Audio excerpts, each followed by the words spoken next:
n'est pas une histoire de panique ou pas de panique. Je veux dire, c'est chacun dans son rôle. Nous, notre travail, c'est de nous préparer. Si vous voulez, ce qu'il est très difficile de comprendre, c'est que chacun voit un petit peu à travers sa spécialité. Il y a plusieurs phases. Un malade qui est atteint du Covid passe par plusieurs phases. D'abord, il est contaminé. S'il est symptomatique, 8-10 jours après, il va être hospitalisé. 8-10 jours après, si ça se complique, il va passer en réanimation.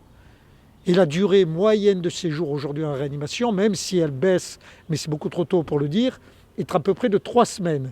Ce qui veut dire donc qu'entre le jour où le malade est contaminé et le jour où il sort de réanimation, il s'est passé 2 mois pratiquement. Et donc il n'y a aucune controverse au niveau des chiffres. Si l'incidence qu'il y a moins de malades contaminés, tant mieux.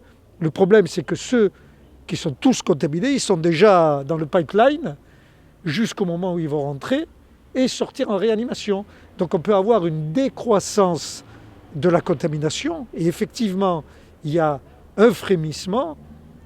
Toujours est-il que tous les malades accumulés, ils sont en réa. Et avant qu'on ait la conséquence en réanimation de cette décroissance de la contamination, vous l'avez compris, il peut se passer 2 mois. Grâce à l'arrêt de la vie festive, avec la rentrée scolaire, un peu ralentit cette augmentation, mais le robinet reste ouvert et on n'était plus, si les jours continuaient à être comme ce qui se passe tous les jours, c'est-à-dire 3 à 4 patients qui arrivent en réanimation, on allait à saturation.